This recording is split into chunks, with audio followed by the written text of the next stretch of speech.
Alhamdulillah, wassalatu wassalamu ala rasulillah, amma ba'd, marhaban bikum jami'an, bienvenue à tous dans la série au sujet des noms d'Allah. Nous sommes donc le 17 Rajab 1442, correspondant au premier du mois de mars 2021. On est en direct sur XLR. On commence ce cours numéro 6 de la série. Et avant d'entrer dans le vif du sujet, je vais jeter un œil sur la chaîne Telegram, la chaîne Rachidouzi. Alors, il y avait 3 quiz. Première question, qu'est-ce que la Basmala? Et quiz en lien avec le cours précédent, le cours numéro 5 de la série Les noms d'Allah. Qu'est-ce que la Basmala? Il y a eu 71% de bonnes réponses qui étaient Bismillahir-Rahmanir-Rahim. Donc s'il n'y a pas Ar-Rahman et Ar-Rahim, on ne dira pas Basmala, on dira seulement Tasmiya, le fait de dire Bismillah. Deuxième question, dire qu'Allah a pitié, c'est le comparer aux créatures, vrai ou faux? C'était bien sûr faux. Il y a eu 86% de bonnes réponses. Affirmer les qualités d'Allah, ce n'est pas le comparer aux créatures, car les qualités d'Allah correspondent à la grandeur d'Allah, à sa force, à sa majesté, à sa perfection, tandis que les qualités des créatures correspondent à leur faiblesse, à leur dépendance et à leurs défauts. Il n'y a donc aucune comparaison entre Allah et ses créatures, et affirmer à Allah les qualités qu'il s'est lui-même affirmées dans le Coran, telles que la force, telles que le visage, telles que l'élévation au-dessus du trône, telles que la colère, telles que la satisfaction, l'agrément, ne revient pas à le comparer aux créatures qui peuvent elles aussi avoir un visage, une force, une volonté, une colère, etc., etc. Mais ce sont des qualités qui correspondent à leur condition de créature faible et pleine de défauts, tandis qu'Allah, subhanahu wa ta'ala, n'a aucun défaut, il n'est donc aucunement comparable à ces créatures, même si on affirme ce que lui-même a affirmé dans son livre, ou ce que son prophète, Mohammed sallallahu alayhi wa sallam, lui a affirmé dans les hadiths authentiques. On continue, troisième question du quiz. Quels bienfaits, au pluriel, qu'on observe autour de nous sont en fait le résultat de la bonté d'Allah? Donc il y a eu une écrasante majorité de bonnes réponses, 94%. Il s'agit bien sûr de tous les bienfaits. Tous les bienfaits qu'on observe autour de nous sont sans aucune exception les effets, le résultat de la bonté d'Allah. Et c'est justement autour de cette notion de bonté qu'a tourné le cours numéro 5 où on a commenté les noms d'Allah: Ar-Rahman, Ar-Rahim, Al-Barr, Al-Karim, Al-Wahhab et Ar-Raouf. Ces nobles noms ont des significations proches, ils dénotent tous qu'Allah, ils indiquent tous qu'Allah a pour qualité la perfection de la clémence, l'infinie bonté et la grande générosité et l'entière pitié. On passe maintenant à de nouveaux noms d'Allah qu'on va chercher à comprendre et qu'on va chercher à respecter, et on va chercher à agir conformément à la connaissance qu'on a de ces noms. Il s'agit des noms Al-Khaliq, Al-Bari et Al-Musawwir. On retrouve ces 3 noms à la suite dans le Coran. Al-Khaliq, du verbe khalaqa, yakhluqu. Al-Khaliq signifie qu'Allah est celui qui a créé tout ce qui existe. Il y a donc, en fait, soit le créateur, soit la créature. Tout ce qui n'est pas Allah est créé par Allah, et Allah est bien distinct de sa création. Tout ce qui a été créé par Allah. Avec sagesse et science, il a parfaitement déterminé la conception de toute chose. La conception, c'est Allah qui a conçu ces choses-là. Il les a proportionnées, il leur a donné donc les mesures qui sont propres à chaque élément créé. Il a proportionné chacun de ces éléments dans les détails, ces éléments qui sont destinés à voir le jour. Et il lui suffit, subhanahu wa ta'ala, loin de lui tout défaut, il lui suffit de lui ordonner d'être, il lui suffit d'ordonner à la chose qui a été destinée à voir le jour, à exister, il suffit donc à Allah de lui ordonner d'être pour que cela se réalise, comme on le voit à plusieurs reprises dans le Coran.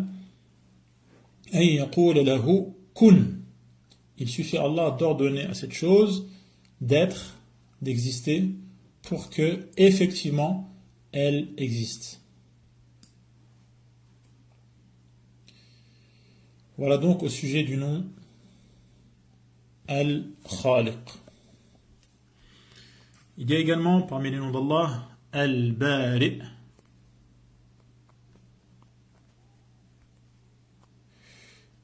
Al-Bari de Bara'a, c'est-à-dire celui qui réalise la création.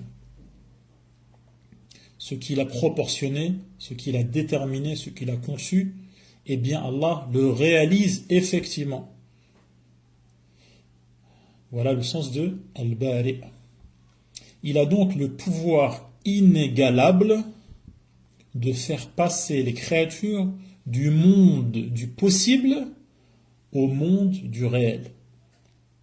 Il fait passer les créatures qu'il conçoit, dont il parfait la conception, il les fait passer du monde du possible, qui n'existe pas, mais qui est possible, c'est possible, mais ça n'existe pas. Il les fait passer de ce monde au monde du réel, au monde des choses qui existent effectivement, en vérité. Et il n'y a qu'Allah qui peut concrétiser ce passage à la réalité. Entre le moment où la chose n'existe pas, mais peut potentiellement exister, et le moment où cette chose existe réellement dans le monde du vrai, eh bien ce passage, il n'y a que Allah et personne d'autre qui peut le réaliser. Il n'est donc qu'Allah qui concrétise ce passage vers la réalité. C'est donc le sens de Al-Bari. Et ce passage est une étape qui fait suite à la création. Donc la création est liée, est indiquée par le nom Al-Khaliq, la création, c'est-à-dire la conception, la détermination des proportions. Et ensuite, cette chose qui a été déterminée, proportionnée, calibrée, elle passe à la réalité et existe effectivement. Et donc cette étape, cette deuxième étape, c'est celle qu'indique le nom Al-Bari. Elle fait suite à la création qui, elle, consiste à déterminer la chose qui va effectivement exister. On a également comme nom Al-Musawwir du verbe sawwara qu'on retrouve dans le Coran. Huwa alladhi yusawwirukum fil arham kayfa yasha. C'est Allah qui donne la soura, c'est-à-dire la forme particulière, l'apparence.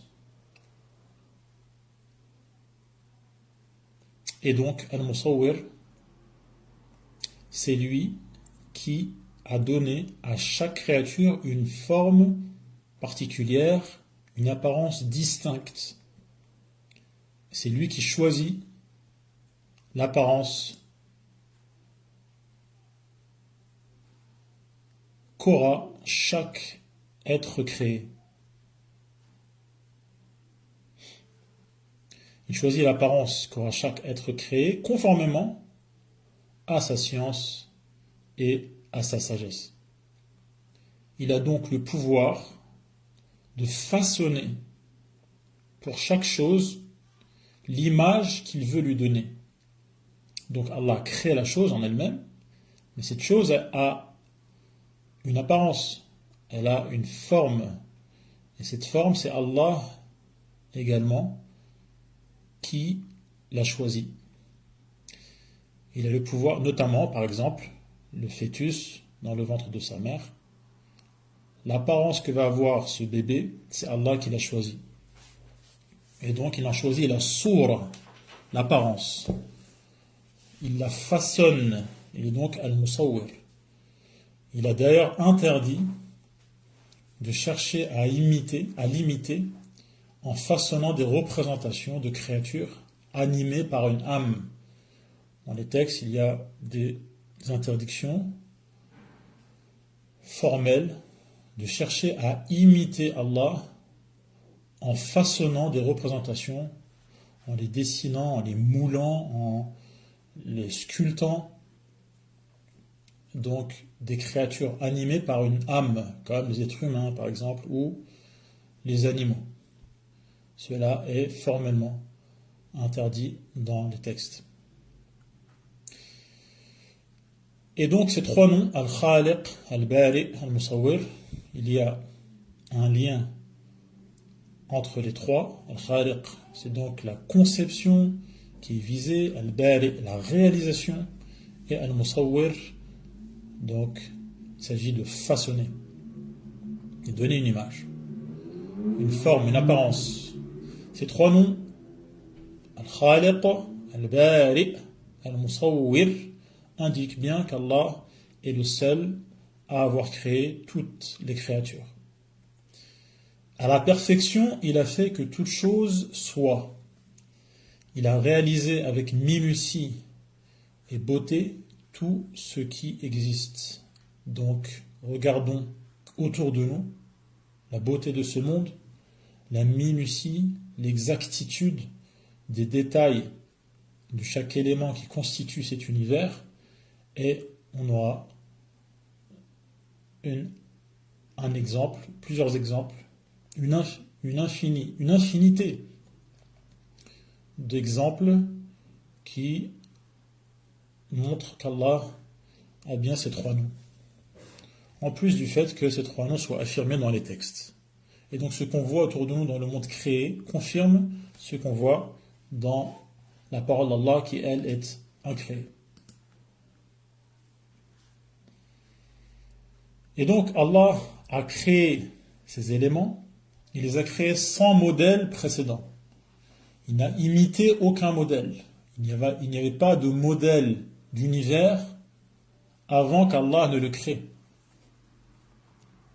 Et il a créé chaque élément au moment adéquat, au moment qui lui convenait, selon les meilleurs critères, de la manière la plus parfaite. Allah a montré aux créatures tout ce qui était dans leur intérêt. Et il a donné à chacune de ces créatures, l'aspect qui lui convient le mieux.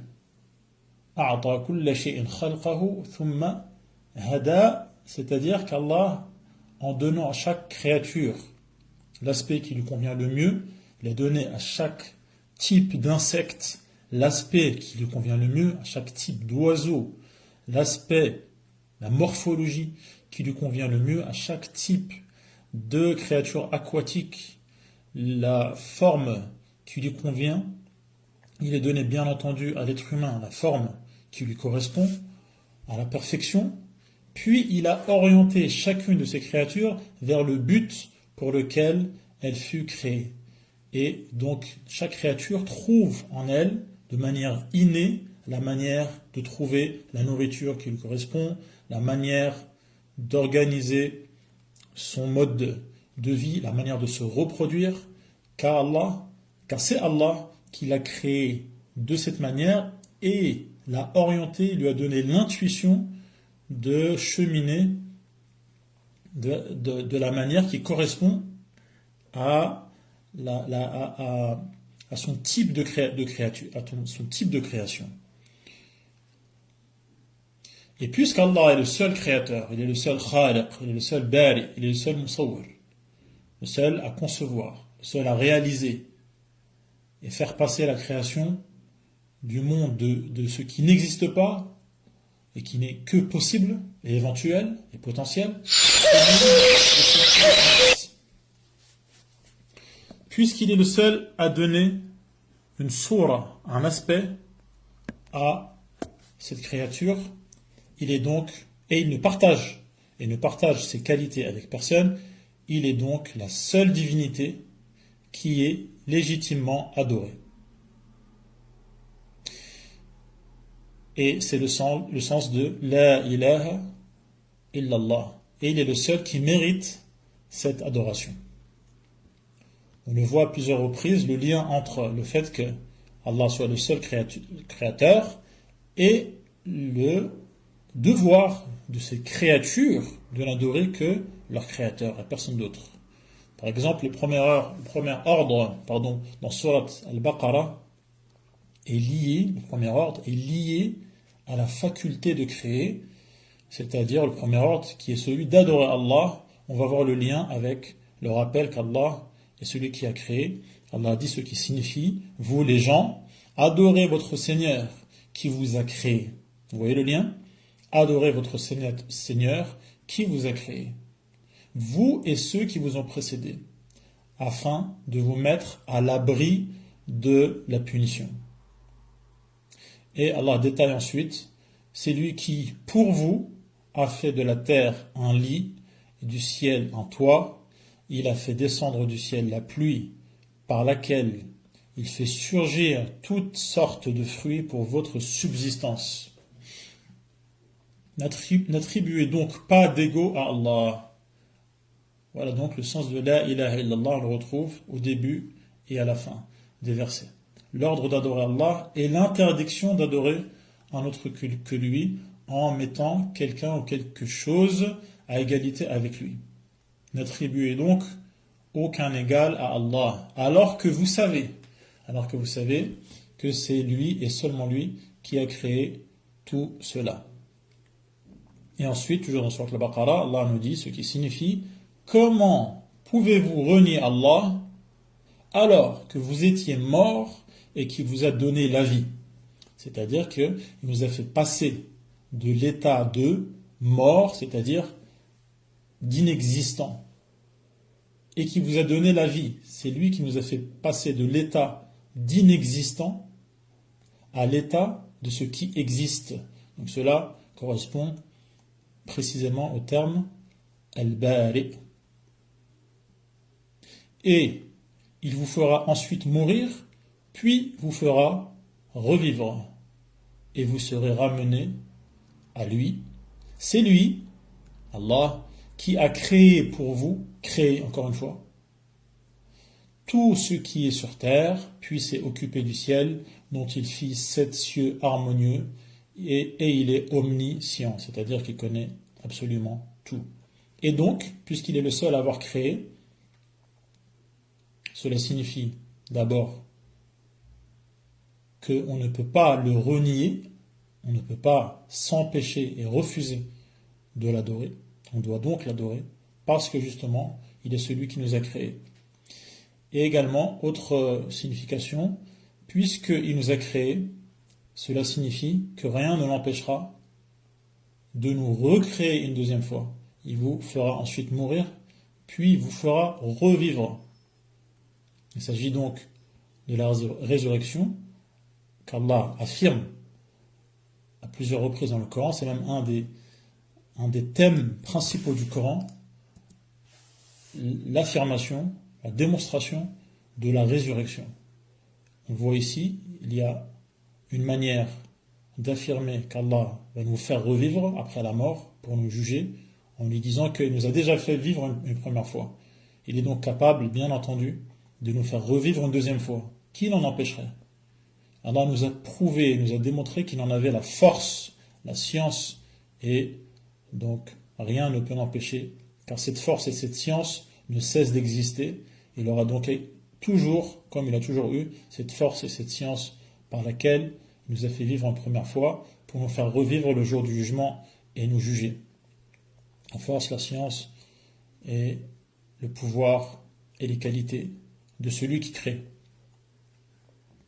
Allah affirme également dans le Coran qu'il fait revivre la terre après la mort. Qu'il fait revivre la terre après la mort. Et donc la nature revit. Allah fait descendre la pluie et cette terre qui avait perdu la vie la retrouve. Et Allah nous dit que également, de la même manière, il est capable de faire revivre les corps qui se sont séparés de leurs âmes. Allah peut reconnecter les âmes à leur corps et il peut reconstituer tous les éléments qui se sont éparpillés et qui constituaient les corps pour les reconstituer une nouvelle fois le jour du jugement. Il est donc effectivement Al-Khaliq, celui qui crée et donc également qui recrée. D'ailleurs, dans cette sourate Al-Baqarah, à plusieurs reprises, Allah compte des exemples de résurrection qui ont eu lieu ici-bas et dont les gens furent témoins.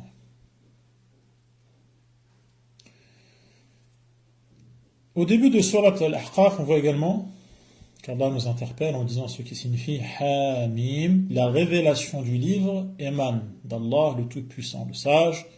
Nous n'avons créé les cieux et la terre et ce qui se trouve entre eux qu'en toute vérité et pour un terme fixé. Cette création dont nous sommes en train de parler, ce n'est pas une création en vain, car Allah est sage et fait des choses à la perfection, et cette création a donc un but. Mais les mécréants se détournent de ce dont ils ont été avertis. Dis-leur, voyez ceux, au pluriel, que vous invoquez en dehors d'Allah. Montrez-moi la parcelle de terre qu'ils auraient créée. Seraient-ils des associés d'Allah dans une part des cieux?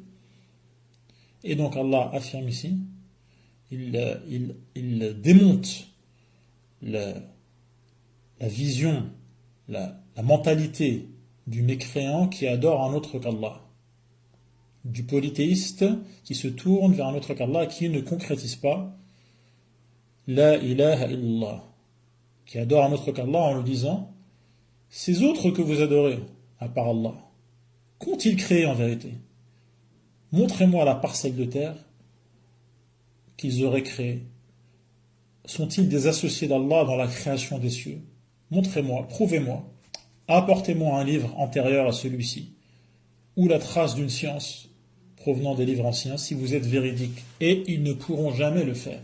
Ce qui montre qu'ils ne peuvent pas affirmer qu'il y a un autre créateur qu'Allah, ou qu'il y aurait un créateur associé à Allah dans la création, et puisqu'ils ne peuvent pas le prouver et le démontrer, cela montre qu'ils ne peuvent pas prouver qu'un autre qu'Allah est capable d'être adoré, est digne et a le droit d'être adoré. Résultat, seul Allah mérite d'être adoré, puisque seul Allah est celui qui a créé. Allah est donc le créateur de toutes choses. Il a donc créé les êtres, et également leurs actes et leurs qualités.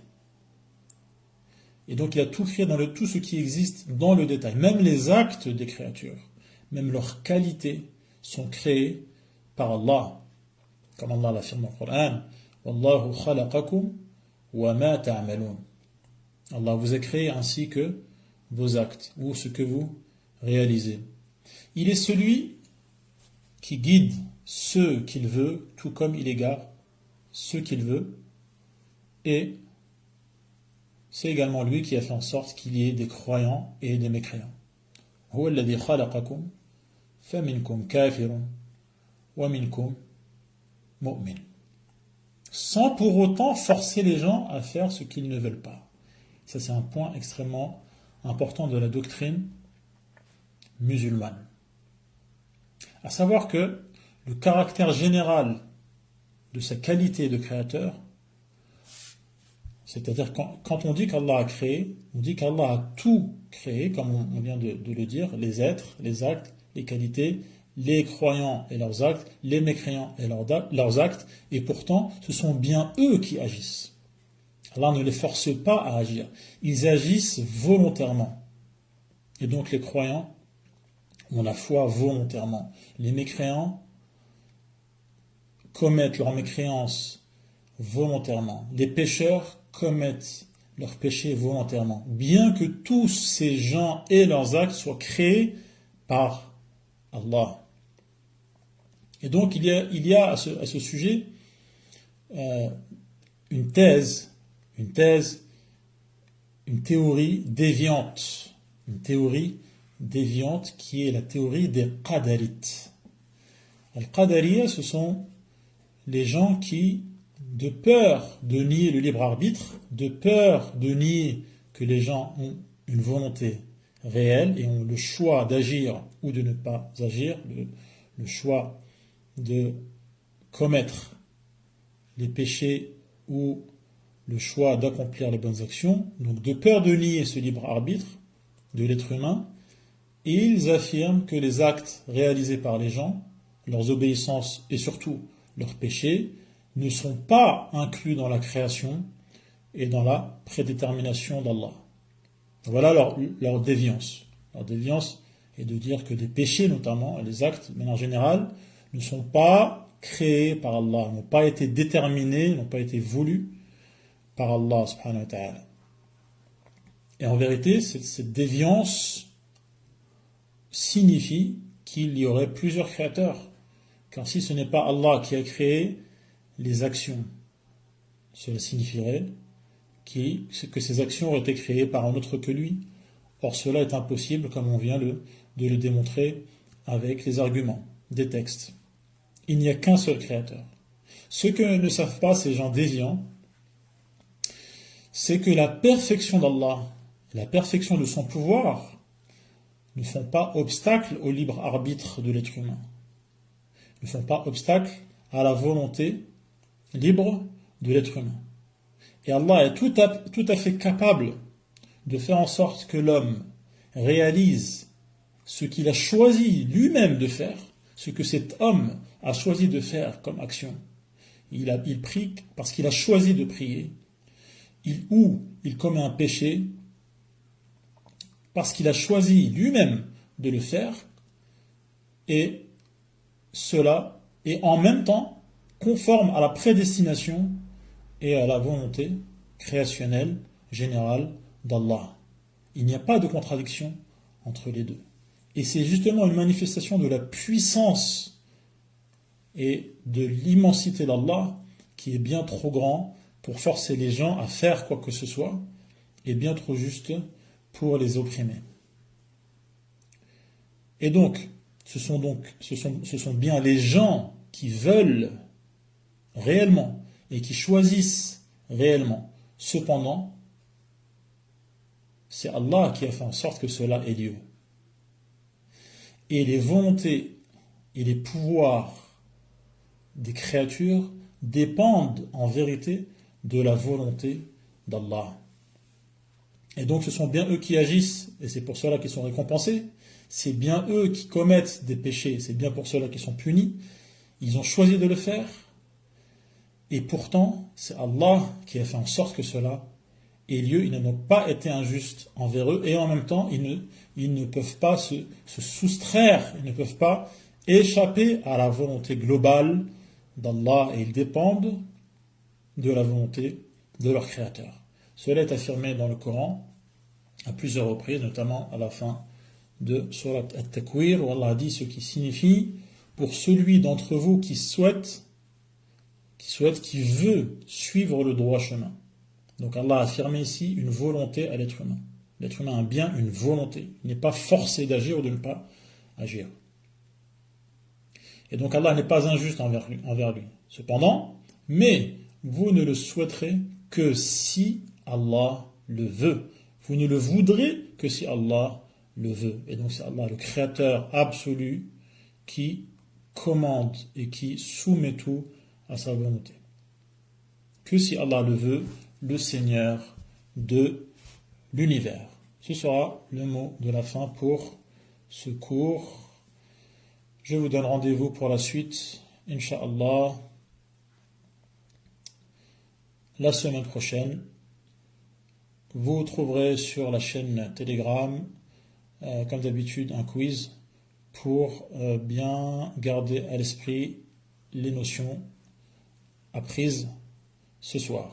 Wassalamu alaikum wa rahmatullahi wa barakatuh.